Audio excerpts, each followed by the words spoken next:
The Middle East is entering what many analysts see as a dangerous new phase. With the Islamic State group on the brink of defeat, the long-simmering rivalry between Saudi Arabia and Iran threatens to boil over, with Lebanon in the crosshairs. It was a resignation like no other, and it is still sending shockwaves through the region. The Lebanese Prime Minister, Saad Hariri, unexpectedly quit last weekend. He made his announcement not from Lebanon but in Saudi Arabia, the country that acts as his political backer.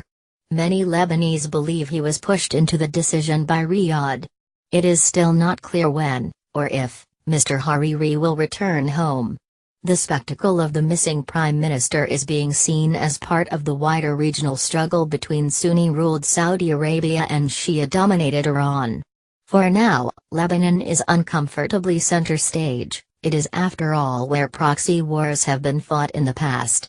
Iran backs the Shia movement Hezbollah here. Its supporters believe Mr. Hariri's resignation was orchestrated by the Saudis in order to weaken their influence in the country. Hezbollah has been accused of operating a state within a state.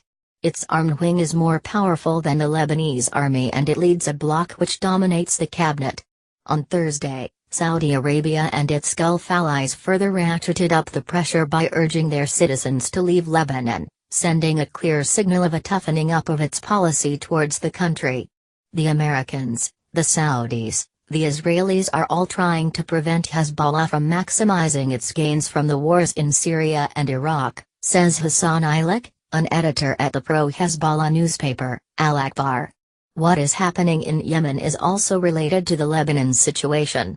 Hezbollah and its allies have achieved enormous success. But they are now facing huge pressure because of this. Saudi Arabia has accused Hezbollah of firing an Iranian-made missile at it from Yemen, where Riyadh says Iran is also equipping Shia rebels it is leading a long war against. Iran denies the claim. Basosh is a Lebanese parliamentarian from Mr. Hariri's political bloc. He says that the influence of Iran and its allies need to be checked. As the situation in Syria comes to an end, the regime has the upper hand, he says. Iran and Hezbollah are seeking dividends in Lebanon for the role they played in Syria. Because this has a regional dimension, the solution is not going to come from within Lebanon. The more powerful actors who are interested in stability will need to intervene with the local players to help us maintain stability. Meddling in Lebanon's affairs by great powers is nothing new. But the fear is a misstep now could trigger something far graver. In the last few decades, we've never been so close to the precipice, warns Maha Yahya, director of the Carnegie Middle East Center think tank. The threat of a regional war has never been this real, where a conflict would involve a variety of different countries. And that is why what happens in Lebanon matters to us all. The so-called Islamic State group is all but defeated.